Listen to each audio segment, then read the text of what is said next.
Alors voilà. Ici, pour l'espèce de museau ou nez, je ne sais pas, de mon extraterrestre, quand j'essaye de sélectionner, est-ce que ça marche ou pas? Je vais demander à nouveau d'afficher le contour de sélection pour voir si ça marche. Eh bien, ça marche ici. Ça marche. Ici, ça marche aussi. Super. Par contre, vous pourriez avoir des problèmes, peut-être certains parmi vous. Il y a des choses qui ne se sélectionnent pas. Alors, dans ce cas-là, il faut sélectionner. On ne doit pas bouger les traits. Non, bouger les traits, ça c'est la méthode qui règle le problème. Oui, rapprocher les extrémités pour que ça se sélectionne. Non, on va augmenter la tolérance de l'outil de sélection. C'est ça en fait. Hein. D'ailleurs, je pourrais créer le problème ici en prenant la flèche blanche, parce que je n'ai pas le problème, donc prenant la flèche blanche et en écartant comme ça.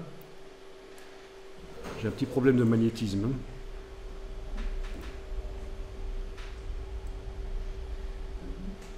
Ok. Donc là, est-ce que l'outil de sélection fonctionne?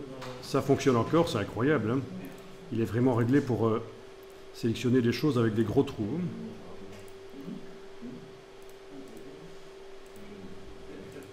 Ah voilà, là ça ne marche plus. Là j'essaie de sélectionner le museau, le trou est vraiment trop grand là-bas, ça ne marche plus.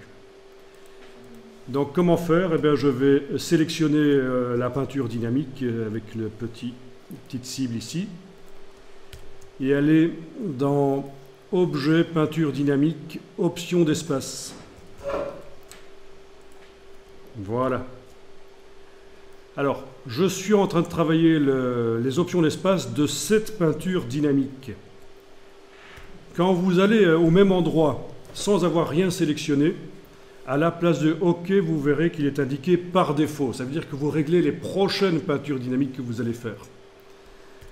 Mais là, j'ai vraiment sélectionné un objet. Je suis allé dans Objet, peinture dynamique, option d'espace. Et il était déjà en grand espace, la raison pour laquelle ça sélectionnait bien, mais j'ai tellement exagéré là que ça ne sélectionne plus, donc je vais aller faire vraiment un décalage personnalisé, au-delà de grand espace qui équivaut à 4,233 mm. Décalage personnalisé, je vais par exemple aller indiquer 10, essayons ça, 10, OK. Quand je sélectionne ici, ça marche maintenant. Parce que mes deux extrémités sont en dessous de 10 mm. Vous voyez? C'est comme ça que vous allez pouvoir vous en sortir. Vous arriverez même à sélectionner des choses, même si les formes ne sont pas fermées, en fait. Hein. Donc, en cas de problème pour sélectionner des choses, vous n'hésitez pas.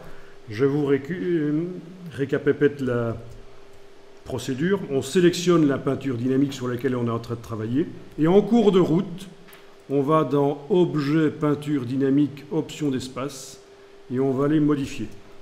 Parfois, ce sera indiqué petit espace. Il suffira de passer à espace moyen ou espace grand. Et dans ce cas-ci, j'étais déjà en grand espace, donc j'ai dû aller indiquer décalage personnalisé. Et j'ai dû aller augmenter ça.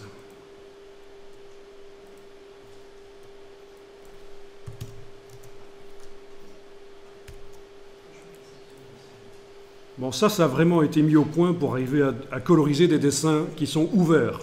Donc vous pourriez dessiner au bic sur une feuille de papier des formes pas fermées, les vectoriser, vous obtenez des traits comme ceux qu'on a obtenus en dessinant au crayon dans Illustrator, et vous allez pouvoir coloriser.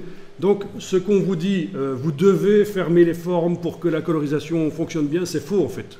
C'est même mieux que les formes soient ouvertes. Au niveau expression graphique, c'est mieux quand on laisse les formes ouvertes.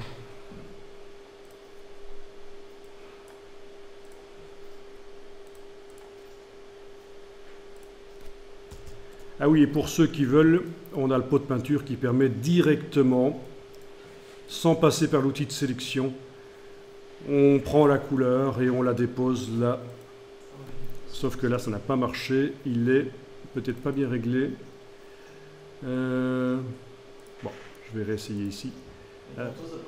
Oui, c'est l'outil de sélection. Là, c'est trop fin, il faudra s'en occuper autrement, en fait. Oui. Voilà.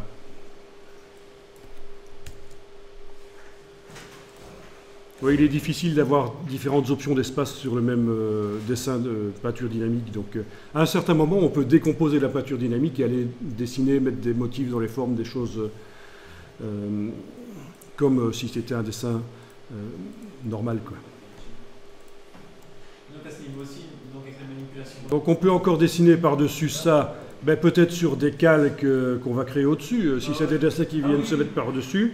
Ou alors, on peut aussi décomposer la peinture dynamique à un certain moment et ça devient un dessin vectoriel tout à fait normal qu'on manipule. On peut changer les choses, à faire casser un peu la symétrie éventuellement.